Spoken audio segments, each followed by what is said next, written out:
Hey folks, welcome back to Head in the Office. Today you'll be listening to an interview that Gage and I conducted with Christy McGillivray about a week ago. She is the executive director of Voters Not Politicians, and her organization currently is working on a ballot petition to get money out of politics here in Michigan. We talked all about her ballot petition, how to get money out of politics, wealth inequality and democracy and how those two things interact, and how we might find our way out of this hellscape one day. It's an interview that you won't want to miss, and I hope you can forgive us for not giving you your regularly scheduled programming. I promise we'll be back on track next week, but this was a great interview and you won't want to miss it. If you want to support the show, head over to patreon.com/headintheofficepod. Our patrons get early access to all of our content, so you'll definitely want to get in on that, and you'd be supporting independent media, and that would be very, very cool. So without further ado, thank you for tuning in. Let us know what you think, and I hope you enjoy the show.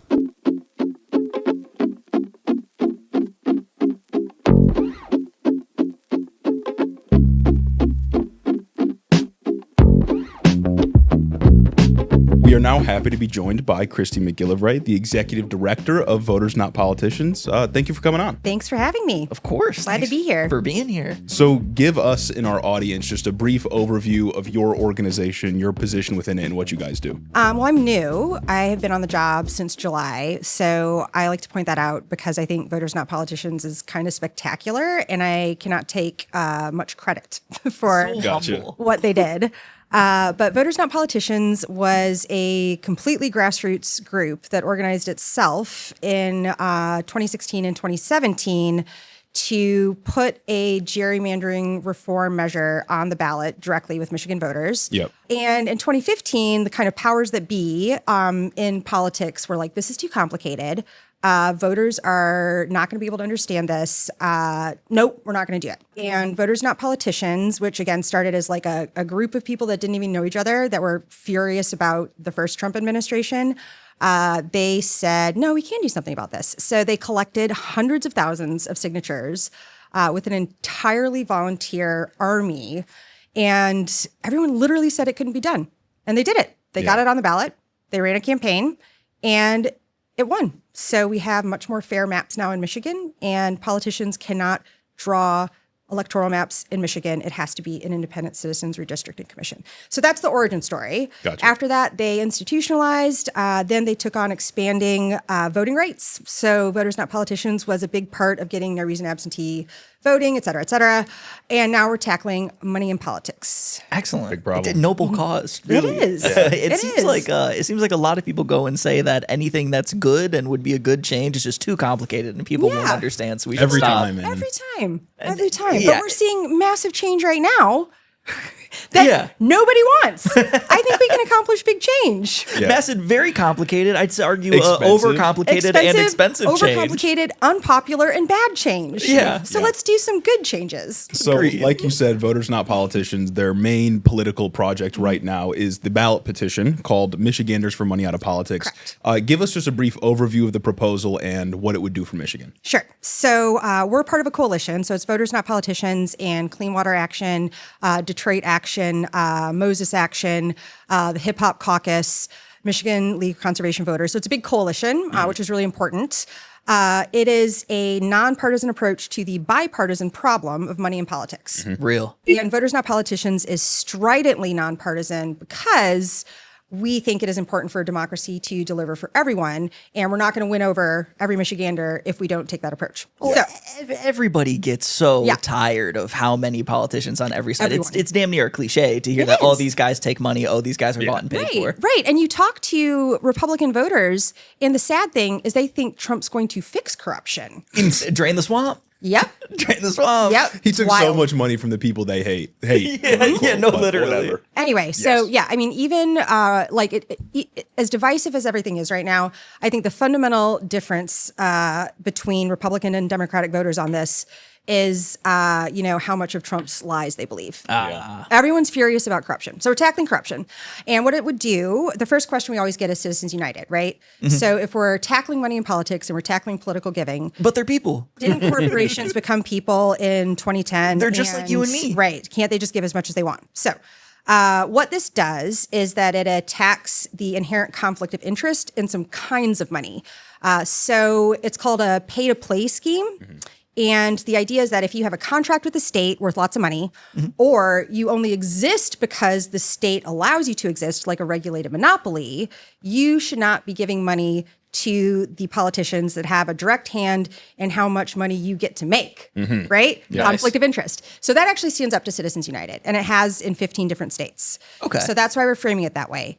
And the nastiest political players in Lansing that hurt Michiganders the most tend to be those entities that have very large contracts with the state, for example, Blue Cross Blue Shield, and are regulated utilities, DTE, and consumers. So this would say they can't give to PACs, 501c4s, which is the really nasty secret money, directly to elected officials, et cetera, et cetera. It would also close a really creepy dark money loophole that creates this window of time in which people spending a specific kind of dark money don't have to disclose it. It's called the issue out loophole. So it's not just that these people, corporations, can't give to politicians, it's that they can't give to politicians because the only reason they exist is politicians, and giving to them just directly benefits them in unique ways. Yes, correct. I mean, we can give tons of examples, right? So we just had a Democratic trifecta where a whole raft of legislation died a very ugly death because utilities and other contractors with the state give hundreds of thousands, millions of dollars to elected officials. And I hear a particular utility is particularly notorious for this one. Do you know DTE is the worst. Yeah, DTE DTE is the seems worst. pretty bad. Can you speak to the ways that DTE is just bought and paid for legislators in Lansing and kind of is like the poster child of this problem? So I think it's important to first point out for folks that utilities exist because they are actually entities that are created by the state of Michigan or wherever state they happen to operate.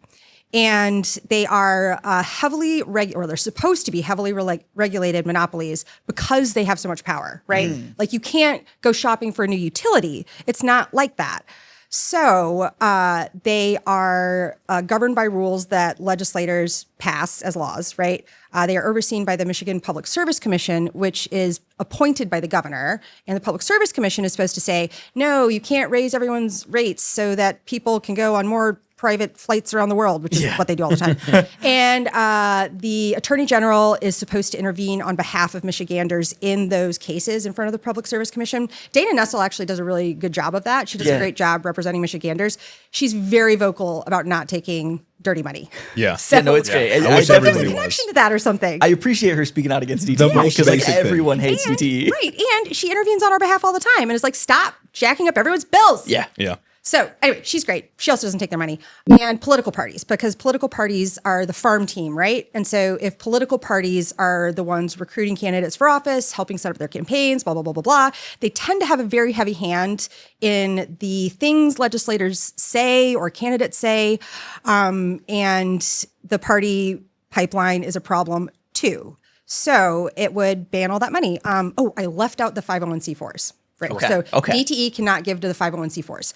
Utilities, and this is like in state law, are guaranteed a certain amount of profit, no matter what. That's so It's called a guaranteed insane. rate of return. Yeah. They act like these private corporations, but is that not a state-run utility? Yeah. If you're guaranteed a profit margin, I think there's substantial help from the state here.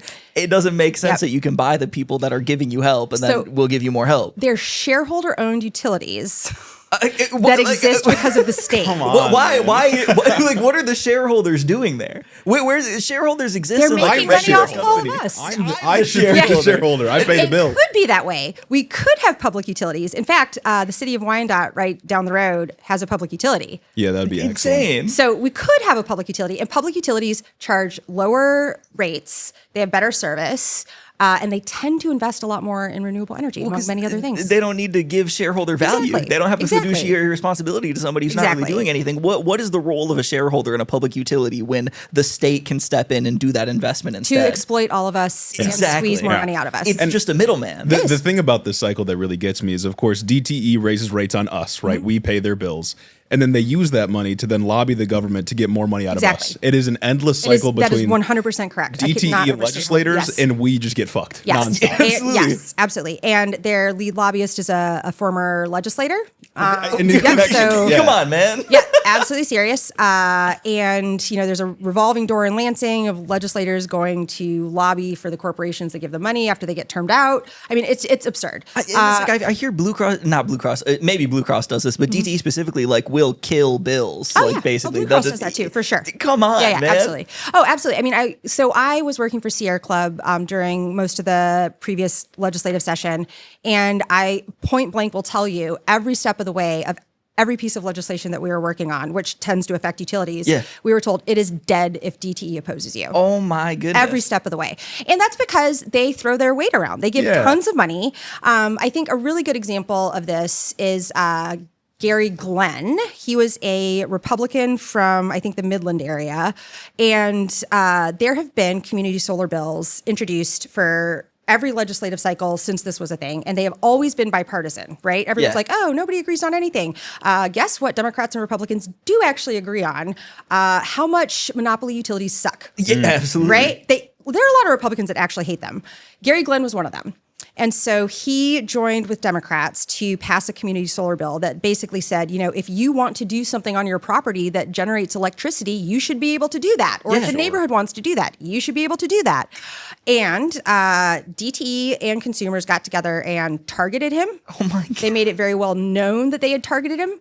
They primaried him, and he lost. Yeah. And to this day in Lansing, when you go talk to people about taking on the utilities, they talk about Gary Glenn. So it's a problem. Yeah, these massive entities have our politicians, the people who are supposed to represent us, living in fear of them. Oh, they're that feels bad. We shouldn't have to martyr legislators because they stand up to a public utility that has a shareholder. This is so ridiculous, man. Yeah, they took out Gary Glenn, and it's so corrupt. My God, it's so corrupt. Our monopoly utility. It's like I move into my current apartment, they're like, all right, sign up for DTE, and it's like, okay. And then I'm moving into a new apartment soon. And it's like, all right, you better get DTE. And it's like, okay. You have no choice. I'm just done. I have to do it. Yeah, you have to do it. And so it's, and the worst thing I think is that they don't just intervene in legislation that is going to directly affect how they're regulated. They actually intervene in legislation that involves democracy too. For what? Because they don't like democracy. It interferes with their monopoly power. My God. It is a problem when legislators have to answer to their constituents more than them. So they join with other fossil fuel entities to weigh in to stop things like 2018's redistricting reform, right? Yeah. Come on. Seriously. And, DTE has gone as far as to, because DTE is actually much bigger than Michigan. I don't think people realize that. It's got lots of spin-off entities. Really? Oh, yeah. Including one called DTE Vanguard, I think. And they're buying up these massive mega dairy operations. Oh, sure, why not? Right? Whatever, man. They're treating the literal lakes of cow shit as energy, and which is bad. This is a bad thing to do. Okay, I can imagine. So they pipe it all over the country in their gas pipelines. They have this massive infrastructure. So they intervene in other states' politics too. Yeah. So Man, what are we doing? They are consolidating power, right? They are making money for a small select group of people off of squeezing everyday working people, even in other states. They've intervened in California state politics before too. That's the other side of the country. It is. California. Yeah, absolutely. Absolutely. And so it is profoundly anti-democratic what they're doing. It really is. And I think, a lot of people look at this situation with DTE, with consumers, with these other massive regulated entities that openly corrupt our politics. And maybe they Quite openly. Yeah, it's not a secret, right? It's not. Maybe they just despair. Maybe they say things would be better if it was all just a free market. But I think what people maybe miss is that when it comes to power, and if we're talking about democracy broadly, there's nothing more basic when it comes to power than land, resources, and who makes the laws. Yeah. Right? Like that's power in society. Yeah, absolutely. And if these corporations can influence all three of those so easily and we can't, then I'm sorry, we don't have a democratic system. No, we don't. And I think that one of the most insidious things that I think has happened is that people have lost faith in the entire idea of government actually helping them. And I can't blame them when this is the way the system works. Yeah, you can't blame people. And so I think that we have to make the connection between the terrifying authoritarian takeover that we're seeing right now and the fact that we let our politics be corrupted by corporate money. There's a direct connection there, because when a majority of people lose faith in the entire idea of democracy ever actually improving their lives, they won't fight for it. Yeah. They won't. Why? And they'll invite a strong man in order to fix all the problems that haven't been addressed. Yeah, I think, the Democratic Party the last few years, really since Joe Biden ran in 2020, has been talking a big game about, we're fighting for the soul of the nation, we're fighting for democracy, we need to protect our democracy and institutions. And yet, if the American people really did care deeply about this thing we call democracy, then it seems perplexing why they'd vote for a guy who clearly doesn't care at all. No. And I think, to your point, it's because our democratic systems and institutions have broke down so thoroughly and stopped delivering so much that why would they continue to support a party that says they're defending them? Right. We asked voters to go out and vote for something they don't really understand, democracy, in service of fixing something that has never helped them, government. That's what happened. And everyone's like, why? Yeah. And instead, a shocking number of people voted for the creep they understood, because he was at least punching down, and they got that. And he told them that, hey, I would fix these things that, of course, he's never going to fix. Of course he's not going to fix. He said he would lower grocery prices on day one. It's not Yeah. going to That's happen. But he's saying it, right? And we're currently debating objective reality, right? Yeah. And that is also a hallmark of authoritarianism, right? Making people confused about reality is actually all you need to do. Yeah. Because if people are confused, they won't act. They'll just stand there nervously. And I think the vast majority of Americans are just kind of standing there nervously. They're not quite sure what to believe. Yeah. And they don't feel like they have anything to fight for. And we have to fix that. Yeah, my family is mostly apolitical. They're only political in proxy to me, because I tell them about stuff. And I think, I sort of treat them as my my bellwether, or maybe my weather vane, to tell me how regular people are thinking about this stuff. And I think that when we call something like Lansing a democracy, and people look at it and see in eldritch horror, they look at you like you're crazy. What do you mean this is a democracy? Right. Or if you call this a democracy, then I don't want it, because it's not producing anything for me. Well, that's why I appreciate you bringing up the idea that we asked voters to go out in 2024 and vote for our democracy, but it's never done anything to them. No. To most regular people, I can't just go and wax philosophical about philosophy or about democracy if I want to convince anybody that actually isn't involved in politics to do anything, because people go and they see all the problems. They want to drain the swamp like Trump lied about wanting to do. Yeah. They see all these problems, and democracy is a nebulous thing to a lot of people. Course. But what isn't nebulous is the blatant corruption that a lot of politicians engage in. Like we keep saying throughout the show, DTE exists and is a corrupt force in Lansing, and everybody knows it and everybody hates it, but no politician is willing to go to bat to fight against DTE, because they'll lose their power if they do that. And that extends beyond Michigan politics. That goes nationally. Yeah. Nobody wants to challenge the checks that they're getting, because then it puts their position at risk. So true. One thing I will keep and always push back on, they could all band together. Of course. And just do it. Yeah. Right? Solidarity works. The law can do literally anything. Yeah, literally could. Where it's you guys all could just band together. Yeah. You could all agree and just do it and be like, no. Because what is DTE going to do? Kick literally every single legislator out of Lansing? No. And I know it sounds like a pie in the sky thing, but we're dealing with troops in the streets. The Constitution's on fire. We are debating objective reality. It's it's time to have crazy ideas like solidarity. Yeah. I know. We got to get over it. If we can't do it now, then it's over. Yeah, right? we have to. We have to try. had the folks from Invest in My Kids on a couple of months ago. And that is also related to this. Yeah. And the way that Charlie put it was, if we can't get this done now, their proposal among other things, then we're just battling for who gets to turn the lights off. Yeah. Because if we can't come together and say we're going to pay for schools, we're going to make sure that these massive corporate entities, because that's what they are, can't influence our politics, and that's it. Yeah. It's just done. And it shouldn't be this huge ask to ask our politicians to have a backbone and stand for something and not be corrupted by I don't know, the people who write their checks for them.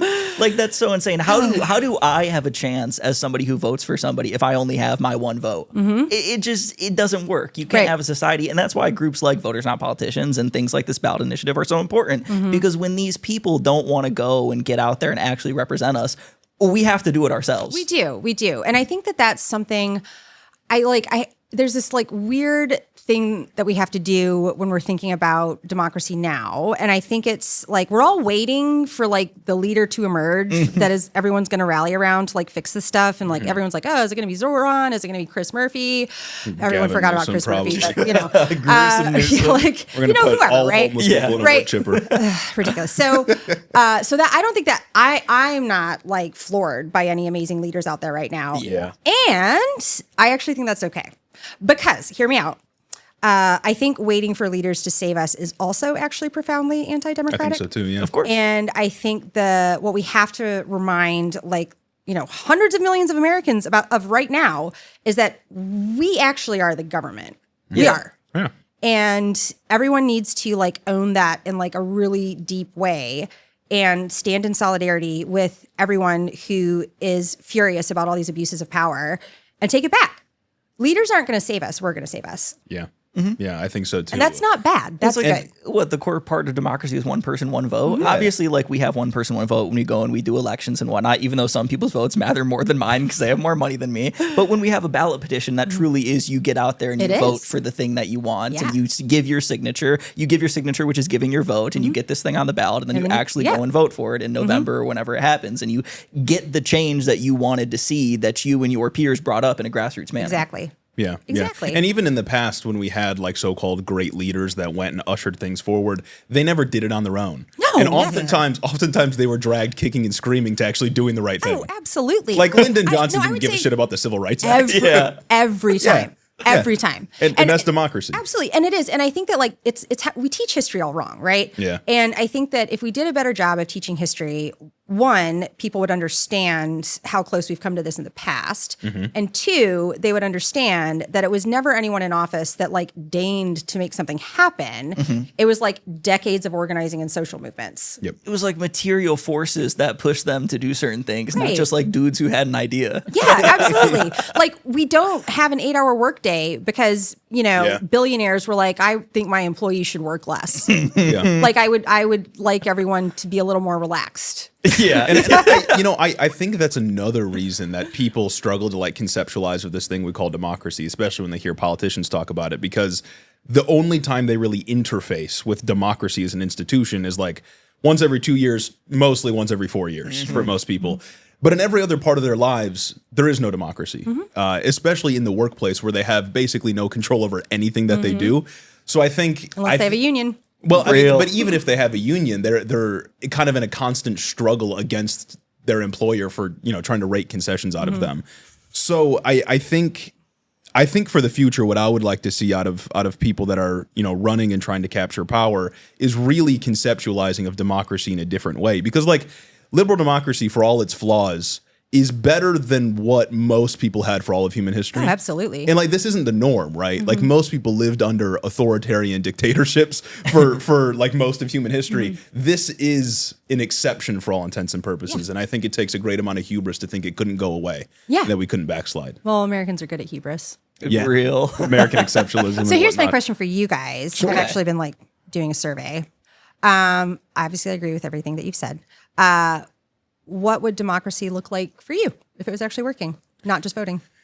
I mean, obviously, it's political democracy. I think that's fundamental if we're going to have a free society, but it's also a democratization of the economy. I mean, again, like if we talk about ownership of land and resources, that is power. And if that isn't democratically controlled and organized, then I don't see how we live in anything other than a dictatorship in the economy, which is going to disillusion people from democracy itself. Absolutely. And I think the democracy, like in politics, is explicitly like my vote matters just as much as the billionaire's vote. Right. And it just so clearly does not right now. Oh, clearly. I think, love those. What I heard, so Chief Justice Brandeis at the Supreme Court in the 1920s, he said, you can have, and I'm paraphrasing, you can have vast accumulations of wealth or you can have democracy. You can't have both. Exactly. So he agrees with you. Yeah. And I actually think about this all the time. There's so many ways to actually like experience democracy. And I kind of think of democracy as like having a say and control over your life. So it's really interesting that you said that, right? Like I believe in democracy because I firmly believe that what I do with other people can change things. Yeah. Right? And that's because I have seen it happen, but it takes a massive amount of work and the game is rigged and it's really stressful and all this other stuff. But I think that, we didn't just stop teaching civics, which we did, right? We also stopped creating opportunities where at a young age, you start learning how to work with other people It's a muscle. directly change what the institutions you're a part of. Like, it's a kind of literacy, right? It's like solidarity up and down. It is. And I swear to God, it's literacy. Like, it's like, so I see a problem. Who's creating the problem? What's the structure of decisions and how they're being made? How can I influence them? And who do I need to work with in order to get what I want? And at some point, I'm going to have to compromise, right? Like, that's kind of the process. We don't have to just have government do that, right? So, like, my daughter is furious about dress codes at her school, right? Whatever. I'm like, okay, well, what do you want to do about it? And she's like, well, I want to break it. I want to break the rule all the time and get suspended and have you not be mad at me. And I'm like, civil disobedience. Right. And I'm like, I understand that. I get it. I get it. It's kind of my natural impulse too. And I was like, what if you could just change the dress code? And she's like, well, I can't. And I was like, well, not on your own. Right. Yeah. Get a bunch of people to do it with you. Right. But, who sets the dress code? Who does that person listen to? How can you actually influence them? Have you asked them to change the dress code? Because I think that's another thing, too, that like people don't even realize. A lot of times, like relatively minor things that people think can't be changed, ask. Yeah. Right? Like somebody maybe, made that rule. Maybe. A lot of rules exist for like no reason. Right. Right. And she was like, I can't just go ask the principal. And I'm like, why not? Yeah. And you do actually, technically, if you're organizing, you do actually have to do that first because you have to have a paper trail of someone saying no in order to pressure them to say something else. So it's actually like the first step. None of this stuff exists in nature. We all made it all up. We did. We all came together and made up society and then put rules in place. So I think it's like people don't have that experience regularly at a young age because, like you said, you go to school, you're told what to do. You go to work, you're told what to do. And I think that's sad. It doesn't have to be that way. Yeah. I think in 2016, or maybe it was 2020, one of Sanders' campaign for president, he had a really interesting idea that I've seen no other Democrat go into, which was, I think, once a corporation gets large enough, it was mandatory, like 20% worker ownership of the shares, right? So that it was that's interesting. by law, workers would have to have some influence over the decisions that the board makes. And I think that's the kind of thing that I would like to see more people focusing on, these like basic reforms that dramatically restructure the ways in which we interface with where we spend most of our lives at work. Yeah. And it sucks to me that like, as somebody who votes for Democrats, the most like radical pro-working class thing we get is like corporate subsidies. Because that's what they call it working class. Oh my God.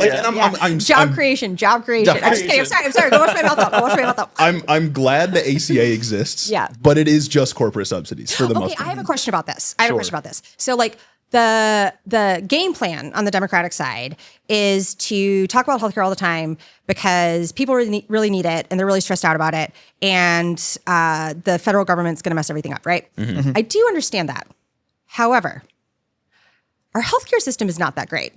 No, it sucks bigly. It's just restoring things to a state of normalcy that nobody likes anyway. Right? So, like, isn't that like, I'm like, we have not, like, to your point, like, okay, the ACA did some good things, right? You can't be denied coverage, and, we did expand Medicaid and all this other stuff, right? Pre-existing conditions were like an issue. Like, that was a big thing, and I don't want to detract from that. But to your point, like, we didn't fix it. Yeah. And so, like, Democrats are out there, I suspect, like, once again, leaning hard into rallying around the institution that failed everyone. Yeah. And I don't know if that and like Medicare for all is right there. Right. It's right there. Right. Like now more than ever, people hate, Exactly. like premiums are about to skyrocket. I don't know. By the time this comes out, government might not be shut down anymore. Right. Who knows? God Right. willing. Yeah, Right. maybe premiums were saved, probably not. I don't know. But like if premiums do skyrocket or prices elsewhere skyrocket, it's like Medicare for all is right there. It is the clear solution. Every other country that we're allies with does it. We pay for healthcare for other countries. Like it's there. We've got candidates calling for it. But again, the establishment cannot embrace it because of the people that pay their checks. Right. And like you can still make healthcare the central issue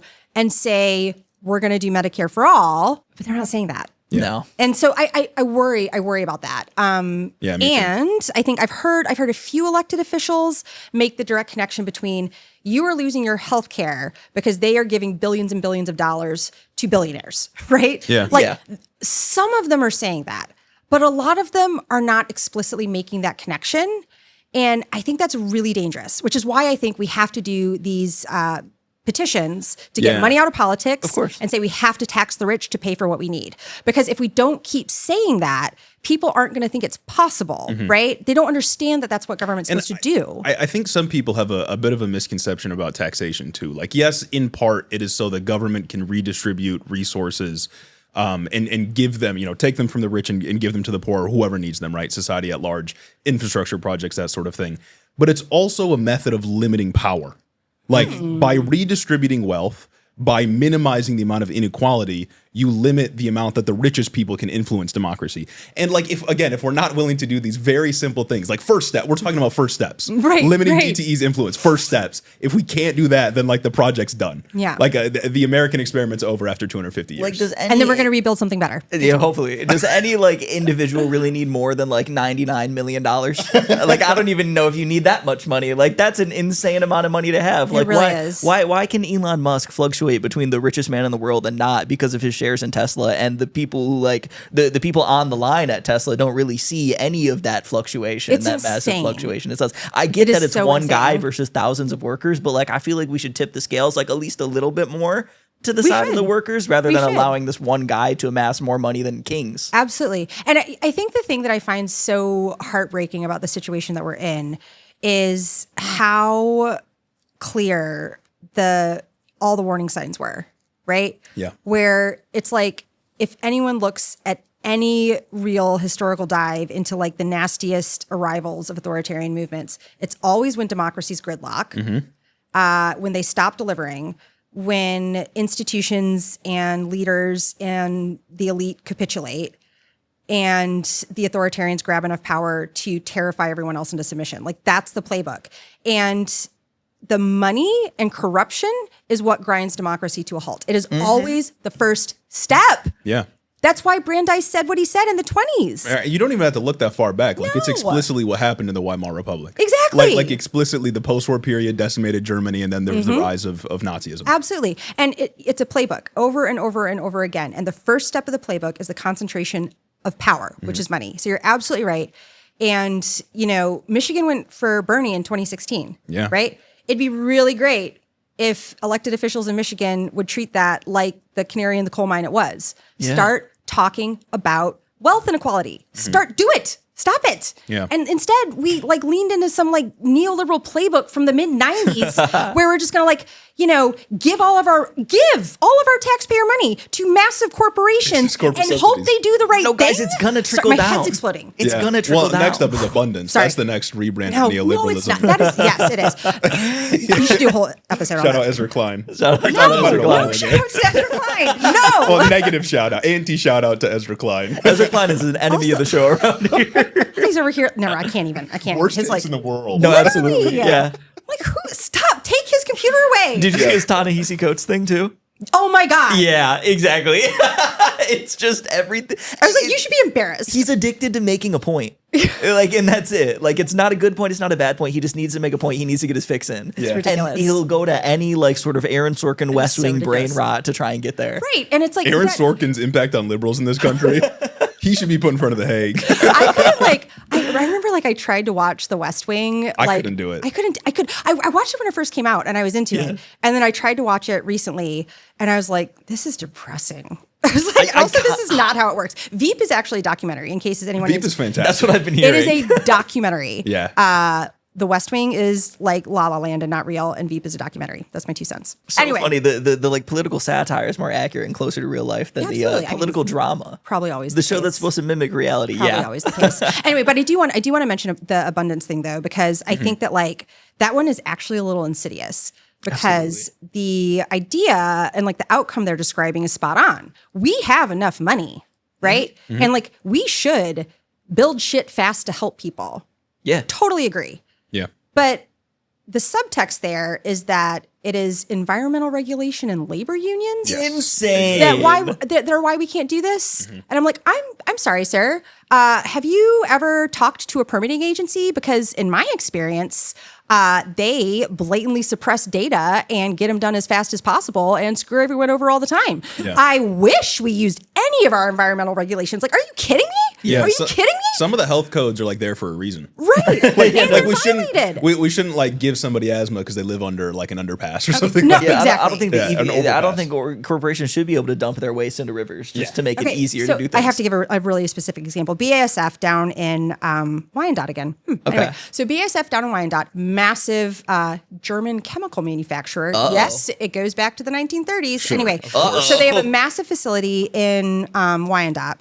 And starting in I think they bought it in the 70s from something else. And they started dumping massive amounts of toxic waste into the Detroit River in like unprecedented volumes. I got in a lot of trouble for it. There was a huge court fight over it in the 80s because they were violating the Clean Water Act. And then it was revisited again in the 90s. And there were 2 federal judges that said clearly, here's how you are violating the Clean Water Act. Here's what you have to do. I am a judge. This is my ruling, right? They have been ignoring 2 federal consent decrees for 43 years. Yeah. It's just The like, laws are shouldn't there. be allowed. Right. And so it's like, that is so insane to me. Yeah. And so it's like the idea that Ezra Klein is out here saying that environmental laws are the reason we can't build things. I'm like, what planet do you live on? Yeah, we don't follow them. And it's like some of the conclusions, like, so yeah, wild. we need zoning reform, sure. Sure, but sure. there's clearly an issue downstream of that, which is the way in which people can wield wealth as a Ding. form of power. Exactly. Like, and he just like refuses to acknowledge It's that. because the Koch brothers funded that project. Like I've watched no, exactly. No, I'm serious. I've watched man. like a million interviews about abundance, trying to wrap my head around it, and he just refuses to accept that there's anything wrong with a concentration of power based on wealth. Yeah, because and that's all people, it is. really rich people with a lot of power funded that project. And so they're like, oh, the problem is all of these pesky laws that actually help people. Yeah. That's And the labor unions. problem, And it's so right? incredibly astroturfed too. Like all of the conventions, like the Welcome Fest shit that they had, like it's none of it's like from the grassroots. It's all funded by donors. You know, it makes so much sense that we got here. So much sense. Because like and like by our, I mean like the coalitions that are like working to like tax the rich to fund schools and get money out of politics, right? Like our analysis is like, yeah, the economy is completely rigged right now, and it always has been.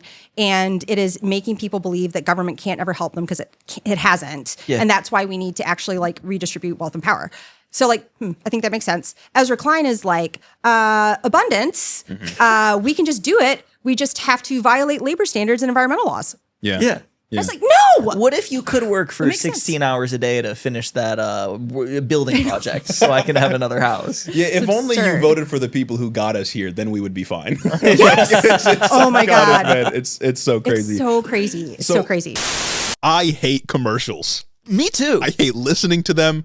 I hate when I hear them, whether it's on TV or on podcasts. Grr, I just can't stand commercials. They're the worst. And the one place you can go to avoid commercials, like this one you're listening to right now, is patreon.com/headintheofficepod. Become a patron, and you get early access to our episodes, and they're all completely commercial-free. No more interruptions. And you could be one of our friends. And that's arguably the more important point. And, you know, in trying times like this, friendship is what we really need. Friendship's really important, and you can buy your way into being a friend of ours by heading over to patreon.com/headintheofficepod. Again, early access to episodes, no commercials, access to all of our content before anyone else sees it. Become a patron. We're talking about what democracy could look like. We're talking about the sort of liberal response to revive their project over the last 40 years. There's also a thing that you've been interested in that you brought up to us before, a sort of right-wing answer to this issue that democracy is facing. And that's, of course, the dark enlightenment, Peter Thiel types. Yeah, we're talking about oligarchy, and we're talking about all these different things, and there's a very clear subset of people right now in a specific industry that are doing oligarchy in the open. And they got J.D. Vance captured. He is a creature of sort of this ideological persuasion, I suppose. Not even an exaggeration either. No. Peter Thiel was his mentor. Yeah, no, exactly. So, you know, every time Peter Thiel shows up, he's very like sweaty, covered in just a gleam of sweat over his body. Weird guy. It's probably just adrenochrome. Oh, what do you make of this? I think they're the biggest threat to democracy because, to your point about power, I think they have accumulated a kind of power that we don't actually fully understand yet because we don't have access to anything going on really behind the scenes with AI and what they're developing, right? And I think the people in power are too Exactly. old to understand it. I don't want them to understand it. Yeah, well, Part But of you're right, the- you're right, you're but right. even if they were interested in thoroughly Correct. regulating AI, Well, they it's don't funny get 'cause it. part of the old people not understanding is creating a massive bubble right now. It But is. You're so right. Anyway, so yeah, I think they're incredibly dangerous for so many reasons. There's this amazing Harvard professor. Her name's Shoshana Zuboff. She wrote a book. I think it was published in like 2015. It was called Surveillance Capitalism. And you don't have to read the whole thing. It's like ridiculous and long. And she also includes these insane illustrations. I'm like, sociologists need to stop drawing things. Anyway, but it's Not really good. everyone's an artist. Not everyone's an artist. Just and right. also, this picture does not make sense. Put the book in the bag. Like, But what she was trying to explain is how the tech sector has created this vast new form of wealth, and it's the monetization of our behavior. And it is creating almost an entire new economic system where we are 100% literal, like our behavior and tracking it is the profit. And we know nothing about how they're using it, or even when it's happening, and they know literally everything about us, right? Like they're trying to sell people like wearable AI devices that listen to everything that, oh my God, that's so insane. that's Anyway, insane. people are going to buy it. oh my God, it's so crazy. Yeah. So I think that disparity in access to even understanding what's happening is the creepiest expression of power that I can even wrap my head around. Like, you're absolutely right. Accumulating massive amounts of money is the same thing as accumulating massive amounts of power. And I think that information is almost interchangeable with money like that, right? Yeah. They know everything, literally everything about us, and we know crazy. nothing about them. And that power imbalance is toxic to democracy. There's absolutely a whole toxic. like industry of data brokers that just go out there and their whole job is to follow follow what you do online, create a profile of you, and make like an online version of you that they then go sell to somebody insane. else. It's the easiest way to make money online. Literally, is. all you have to And do is have a service that here's- people think is like catchy and want to log into a couple times, and then they get everything they about get you. everything about you. And here's the really insidious thing. All of that is creepy and bad, right? Yeah. All of that is bad. All of that is anti-democratic. That shit has been creepy for a long time. What they're doing now is building a surveillance state Yep. that we know nothing about, with all of our hacked data, because they plugged external servers into like the literal digital infrastructure of the entire United States federal government, Can't which forget is about that one. insane. Palantir partnering with ICE. Insane. And they are doing God knows what. And I don't think it's going to be good, because Peter Thiel has openly said he doesn't think we should have democracy. He thinks that women voting is why democracy stopped working. Nice. Greta Thunberg's the Antichrist. Oh yeah! Oh my God! That's The a Antichrist real thing. It is so. He's done 4 lectures on the Antichrist. It is insane. And And it's like it's him. Like he's yeah. the right, Antichrist. right. Well, no, I think he's okay with that. What is it I with don't the think he most thinks it's a annoying people problem. in the world getting so obsessed with like theology in a weird way? J.D. Vance. Not even Yeah. J.D. Vance, I think Michael that- Knowles. I think there is actually an answer to that. Yeah. Yeah, because Peter Thiel said it. He says that he sees a lot of value in religion, but not spirituality. What does that mean? It Like, means he loves he just wants to institution. control. He wants control and Yeah. power. Yeah. And he's like, I want people to blindly follow me and worship me, and I want the control and power that religion brings you. He said it. Yeah. He said Jesus it. Christ, man. And, Like they're and not he's got the shy. vice president in his pocket. Yeah. They're not coy about these things They're either. They not. say them on the New York Times, Right. massive platform, Right. and then it's just Right. Yeah, They that's the get thing. to. Is like there's so many right wing conspiracy theories about like the people who really run the world, and it's almost always like coded anti-Semitism. You know what I mean? But the truth is that the people running the world, the people making your life worse, do it in front of your eyes every day, And tell you Yeah. to say thank you. and they admit to it all the time. And they're like, you should say thank you. you haven't said thank you once. Like to quote JD Vance. I know. That was wild. Oh, one more thing. I want to give a Michigan example, right? Because this is like very Of like in the course. clouds, and I was talking about like Harvard for a second, and that's not relatable. So, data centers. yeah. You guys know what data Oh, centers are? data center Cook at the and Great DTE. Yeah. My bill's DTE going up. together. Yes. Yep. Yes. Okay. So data centers are the actual internet, right? Like the internet isn't actually not a tangible thing. Yeah. The internet is a physical thing, right? And it is all the fiber optic cables and it's data centers, these massive server warehouses. So we have, the last time I checked, we actually have 52 in Michigan, right? Because like the internet does not exist without data centers. Of course. So we need them. Anyway, but the advent of artificial intelligence is creating a very different thing, which is the need for processing that requires this massive build out of data centers. Why does this relate to Michigan? Well, at the very end of the last session, legislators in Michigan decided that they wanted to extend sales and use tax breaks for data centers. So that meant that they wanted to give tax breaks to Silicon Valley billionaires that are building the AI that is going to surveil us and destroy democracy, right? Okay, they didn't say that part. Yeah, of course, but that's the that's implication. what was happening. And these data centers plug into our electrical grid. Oh, right. And use our power. Because that's the thing. It's like make not They only have to build more. They have to build, like, they have to reopen nuclear power plants, and we have to pay for that. Well, they have to bid for higher capacity, and then that reflects on our electric bills. Not only are they getting legislators in Lansing, or hell, legislators in Congress, to give them tax breaks and give them subsidies so people can ask Grok if something is true or not, and Grok can reply with You mean wrong Mega Hitler? answers. Mega Hitler? Right, sorry, Hitler, let's just exactly. be explicit. People can What it said. ask Hitler if it's okay to do something. Well, I think Exactly. Grok is woke again. Oh, is Guac woke again? Yeah. Who knows? It's either Mecha Hitler or Mecha Marx. I don't know. It's so Either way, insane. we have to give these massive amounts of subsidies to people like Peter Thiel and these tech companies so they can do that and get more money because of it, even though they can't turn a profit on their own. And then on the other end of that, on the consumer side, I have to pay a higher DTE bill. Can I just to be able to do it, and I don't have a choice in that. I shouldn't make you more mad at elected officials, but can I tell you the worst part of the whole data center thing? What's the worst part? Okay. I was working for Sierra Club at the time. Sierra Club was really worried about this because of the energy and water use, right? Yeah, of course. And we're like, okay. So obviously, Sierra Club's not a fan of tax breaks for billionaires, right? Just like on principle. But our angle was, okay, if you're going to do this, then you have to put in ratepayer protections. You have to build renewable energy, and you have to be careful with water use and conserve it. So every step of the way, they fought us on all three things. Of they course. put that up on the board multiple times and couldn't get enough votes because both Democrats and Republicans didn't like it. In the end, instead of working on any legislation that would actually help people in the state of Michigan, instead of adopting our amendments that would mean you don't have your bill jacked up because Elon Musk wants to build more batteries for Grok, right? And poison Memphis. And poison Memphis, right? Those are what data center, that's what they do. Instead of actually putting in protections for people so that Silicon Valley billionaires have to pay their own way, they passed it without all that. Come on, There man. were solutions. There were solutions every step of the way. And they refused to take them up. And it's in part because of the money that was coming from Silicon Valley into the pockets of whoever was actually pushing this in Lansing. Go ask your legislator how they voted on that. I mean, I tell me your legislators, because wow, do I remember that board count.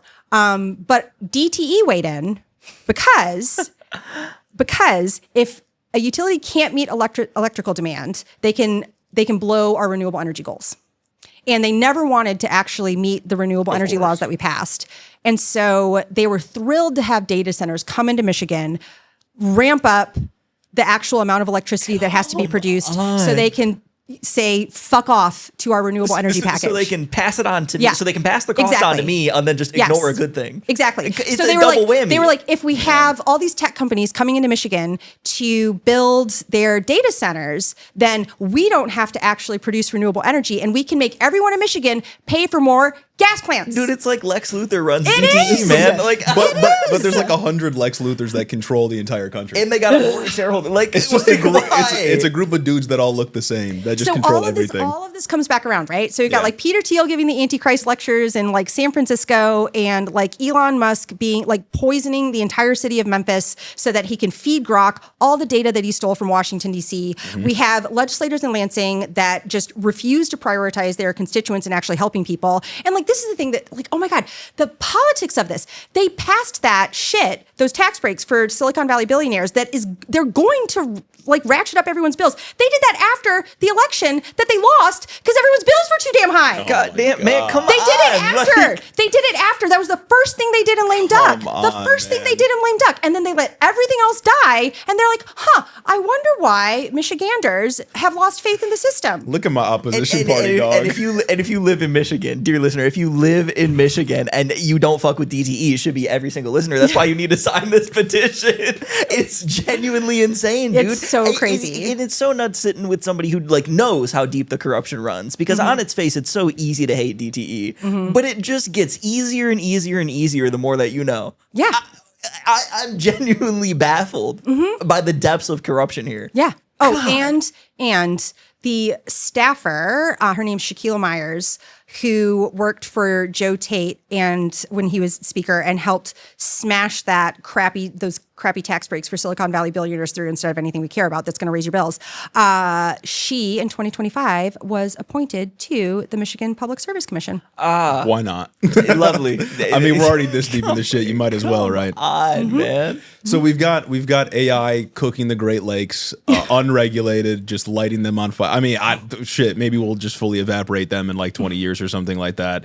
Obviously, these freaks that are just anti-democracy to their core. They are so crazy. Yeah. Why do they think there's anyway? It's like these guys like Peter Thiel think that they should just be able to do whatever they want, literally. I'm sorry. Yeah, and that's you're it. making That's your their list. You're policy. making your list. And Yeah. they've fully captured people like the vice president. But I mean, the list goes on and on. Like, I have no idea how many top level executives in the executive branch are just completely controlled by these people. I'm going to guess all Are of them. these people or even, like Mark Andreessen's just like running the U.S. Digital Service or something? Yeah. Like Yeah. it's wild. Or is it not only is it like top level executives like in the federal government, but apparently it's low level state officials. Yeah, just top bought to bottom. and paid for by these She people. just helped DTE, right? I mean, we don't know. Yeah.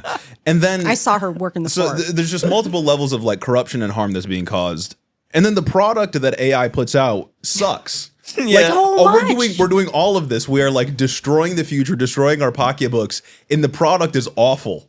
Like, ChatGPT produces nothing good. People that ask Grok, like, Grok is wrong half the time. Grok was Mecha Hitler for like 2 weeks one time. Like, it's just, I am convinced that Grok is still Mecha Hitler. I am Absolutely. so thoroughly He's waiting to flip the switch. anti-AI, man. Like, I Yeah. can't. And it sucks because with AI and with the products, like the things that everyday people like us here get from AI is slop. It's slop on whatever is the social media we want to scroll through at night. It's slop and being able to ask Grok just a bunch of bullshit. It's slop when you Google something and the top thing is Google AI and it tells you the wrong answer. You can't turn it off. And you can't turn it off and it's just there and you have to deal with it.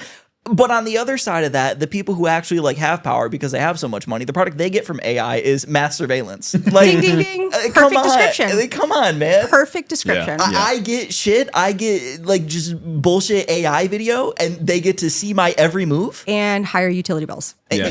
Come on, man. It's there was- everywhere. There was a report recently that like ICE is partnering with Palantir and an Israeli intelligence company Yeah. to like run surveillance. Like the most evil thing imaginable. Okay, we have to talk about that Israeli intelligence thing. Okay. Okay, I don't know much about that. Okay, there's this amazing. Do you guys ever listen to Reveal? No. It's the investigative journalism podcast. It's really good. Okay.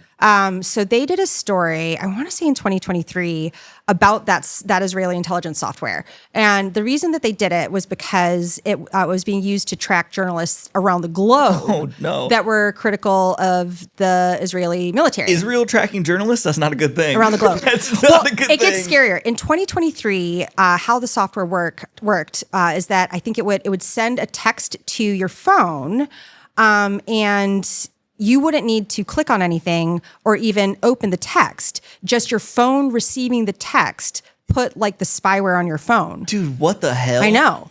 So Cool. Reveal did a really good episode on it. Folks can go check it out. I think it focuses more on how it was used to target journalists globally.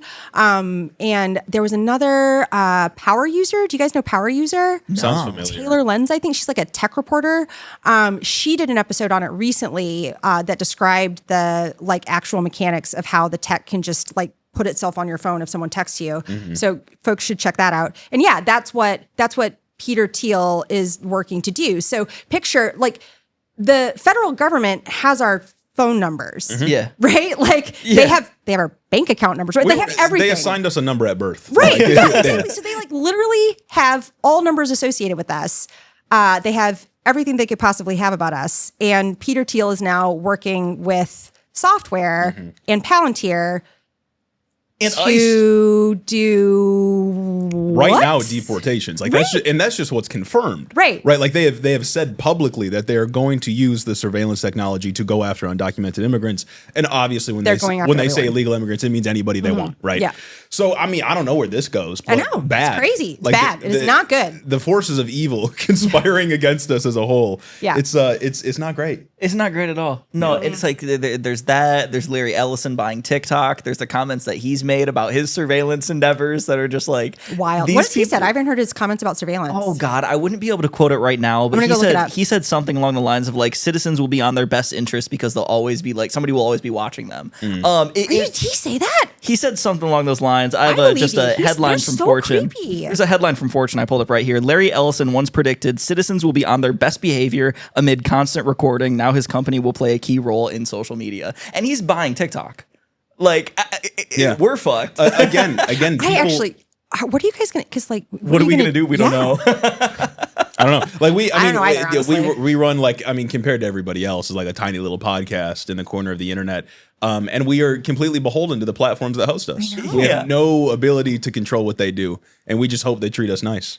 And that's not great. No, it's not great. Yeah, so hopefully new TikTok Again, it doesn't kill us. To this Larry Ellison quote, like, again, people really think that like the rich and powerful operate from the shadows, but they just don't. No, they they're do saying it it right right in in front the of you. open. They will tell you exactly how you're going to be controlled by them. And again, like you said, they'll just say, well, you should be grateful for this because we are protecting society and getting white birth rates up or some shit like that. Yeah, no, God, this They're is all obsessed with birth rates too. I know. All they of them are. with birth rates. It's crazy. I know, Here's an it's expanded so version of the crazy. quote. We're going to have supervision. Every police officer is going to be supervised at all times, and if there's a problem, AI will report that problem and report it to the appropriate person. Citizens will be on their best behavior because we are constantly recording and reporting everything that's going on. That doesn't sound like a cool place I want to live. Usually I'm on my all best the civil libertarians? Exactly. Libertarians, where are you? Well, they just want to do nefarious things. I know. Like It was always a libertarians just lie. want to say I the know. N-word. I know. It was always a lie. I know. Yeah, being a right-wing libertarian is just, I want to be racist.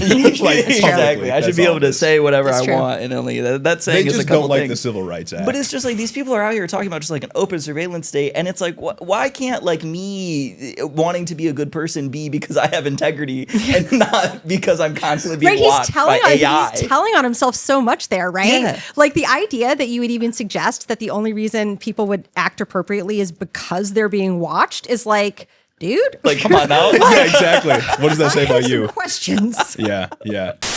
The congregation is missing someone. And that someone, dear listener, is you. The congregation awaits you over on our Discord. If you go into the description of this episode right now, there will be a link to join the Head in the Office Discord where you will find more than 1,000 like-minded individuals for you to interact with.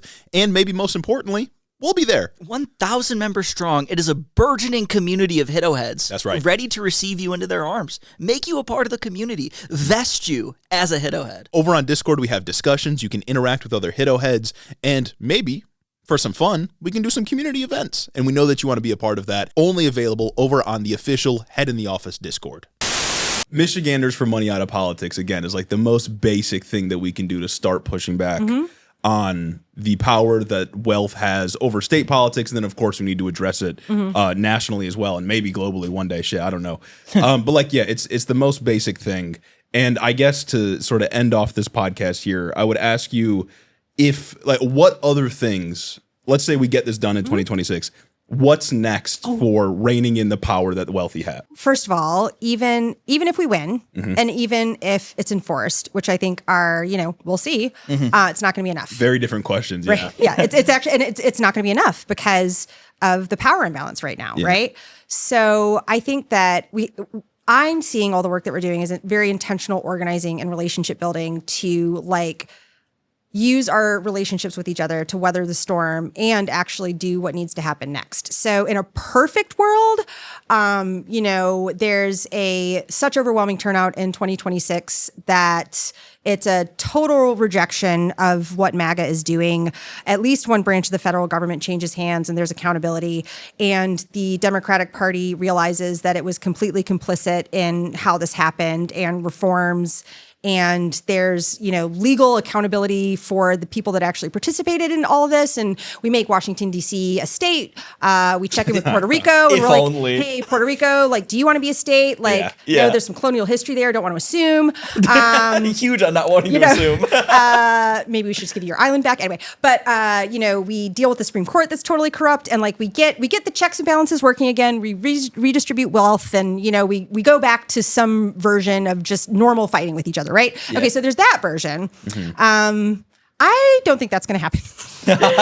If only. Yeah. I mean, that'd be great, If and only. maybe, but I don't think that's what's going to happen. I think instead, I don't want to make any predictions particularly about 2026, but I do think that all of those ways that we talked about democracy that have nothing to do with like formally voting and like lobbying legislators, I think we need to actually be really intentional about doing that. Yeah. I think we need to actually like organize alternative systems that actually help people, right? And I think that when those alternative like networks and systems are actually helping people and people are participating in them, they'll be like, oh, this whole like, consent of the governed thing actually like works because we're doing it over here. And there is a history of this, right? Like Black Americans had to have an alternative economy because they were locked out of the formal one. Yeah. Right? Yeah. Like there were entire Black communities and neighborhoods that took care of all the social services that needed to be taken care of because the state refused to extend them the social services that we all pay for with our taxes, right? That sucks and is not ideal. Yeah. Of course. Right? Yeah. Like that is awful. And famously, those programs were directly targeted and harassed by the federal government. Of course, right? And so but I think that we're going to start seeing things more like that, right? And I think that you're going to see, geographic alliances in places that haven't been completely overrun by MAGA. So, you've got like the vaccine corridor over on the West Coast or whatever. So I know. You think we're going to balkanize?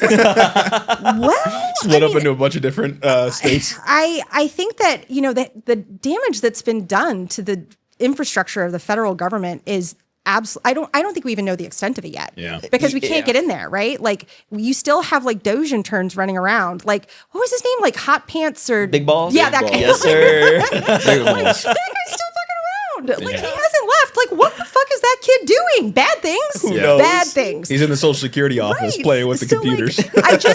I just think that like, first of all, I do actually have a surprising amount of faith in people. And I think, millions of MAGA voters just believed a bunch of lies, right? Of course. So I think that, we're going to see, hopefully, people organizing around things like fighting corruption and taxing wealthy people in order to provide basic social services. And I think that's going to probably have to start happening in places outside of the previous government structures that actually facilitated our society, which sounds kind of crazy, but it's the most thing that's happened likely before. prediction. And we have similar models before, right? Yeah. And again, not ideal. It's not going to be as good as actually just like following the rule of law and having a fair taxation system. But I think it's what we're going to be forced to do because of the current situation that we're in. Yeah. Interesting. Yeah. And to your point about like telling people they've been lied to, we talk a lot about like narratives and how we can reframe things to not play on like right-wing framing. And I see a few people doing that, people that are willing to tell those that have been fooled by the right wing, like, hey, you were lied to. Like immigration is not a problem like the way that you think it is. And in fact, the people ripping you off are the wealthy people that are running this administration. But I don't see it to the extent that I think is necessary to actually save things like you described. I fully agree. Yeah, And- and like you said, it's the Democratic Party needs to rebrand. Yeah, unless, and it's not even just a rebrand. I mean, it's a deeper rot linked to their reliance on the same donors that are destroying everything. So another definition of fascism is right-wing populism. Yeah. No, of course. Yeah. Yeah. And I think that the counter to that is left-wing populism for democracy. It just agree. is. And a thing that I think is fascinating is that some of the never Trump Republicans, and they do exist, and they're actually like more on fire and pissed off than I am, which kind of surprises me. But only after they apologized for making it this bad in the first place. But anyway, but the never Trump Republicans who follow like politics and power specifically are starting to say, we have to do left-wing populism. I'm very specifically thinking about like Sarah Longwell, who is like a straight up like Republican activist Yeah. until Mitt Trump. Romney type, right? Right. Okay. And I mean, she spent her childhood like reading Hayek, right? Like, I mean, like intellectually bought into like the whole, I know, intellectually bought into the whole Republican project. And she Atlas does actually shrugged. like really believe in democracy and thinks what Trump is doing is horrifying and understands the body count is going to keep escalating. And she has started like joking, but I don't think she's joking about being Bernie pilled. And I'm Okay. like, okay. Well, Welcome to the party. It makes sense. Much like how in 2016 we saw people who voted for Bernie in the primaries end up voting for Trump in the general when Bernie didn't win the nomination. Bernie Sanders speaks to people in a way that Trump does. Obviously, it's not ideologically similar, or the content of their message isn't similar, but like the aesthetics of their message are similar. They get out there and they appeal to things that people are actually frustrated with, and that people are complaining about. They do say some similar things. They say both Trump and Bernie said elites are screwing you, and they think you're dumb, and they think you don't know that you're being screwed. They both said that. Oh, of course. It's like where Trump says it's the swamp in D.C., Bernie says it's the oligarchy. Like exactly. They're the same people that we're referring to. It's just like Trump is lying and Bernie actually means as right-wing populists always do. Yeah. Trump's like, I am going to expand the swamp to the entire country. This country is now all swamp. And I'm going to tell you it's not. He's a product of the swamp. He's the biggest swamp. He came from the swamp. Like I have contempt for people that get so easily tricked by him, but I also get it because like everything around them is designed to lie to them and trick them into supporting a guy like this. Yeah. Like, I mean, Fox News is just one example. It is just a propaganda outlet. And if you watch it and you fall for it, like, I mean, I don't know. It's rough. I see it too. And I think we have to remember like that the human urge to like belong to your community will override everything else. Yeah. Like it really will. And I think that like if you're an individual who has never had the like really profound experience of like being manipulated and being like basically coerced into like violating your own moral code, which is a real bummer. And I hope that doesn't happen to very many people. But if you haven't had that experience, then I think it's harder to have sympathy for Trump voters, right? Where it's like, if the options are, I'm going to like alienate myself from my entire community and family and every institution I'm a part of, or I'm going to believe the things that everyone around me is saying they believe, people are going to pick the latter. They will. It's just social. It's just sociology. So we got to make space for people when they like wake up. That's all. 100%. Absolutely. No, I totally agree. And then, I mean, back to the ballot petition. That's where something like this is great. Like it is because you can go talk to people. Exactly. And like the nonpartisan framing, dope, because it is a nonpartisan issue. Like money in politics is an issue that corrupts everybody everywhere. And getting it out there will make things better for like people like us. And there is a MAGA elected official, Rep. DeSantis, who sponsored legislation with us that does the same thing as our ballot initiative. And at the board, of course, it didn't go anywhere, right? Yeah. At the Board of State Canvassers, he spoke in support. Shout out Jim. Critical support to Jim DeSantis. Well, welcome, Jim. Welcome to the resistance. To end off this show, I just want you to tell people where they can go if they want to help. Sign up at mopupmichigan.org. Cool. Or you can just Google Michiganders for Money Out of Politics. Nice. You're going to find it. Votersnotpoliticians.com. You can check that out too. And we need people so definitely figure out how to sign one and circulate. So even getting one petition filled out helps. So sign up to circulate. Absolutely. You need, Perfect. You need like how many signatures? Because they always disqualify some. What's the goal? 500,000. 500,000. Is that like the safe number? Yeah. Okay. Gotcha. Perfect. It's like 358. I should know it off the top of my head, but That's all right. I'll get it wrong. You do enough good work. Christy McGillivray, thank you for coming on. Thank you. Great conversation, and maybe we'll get you on again. Yeah. Exactly. And if you want to help, we'll have links in the description for you to sign up. Thank you.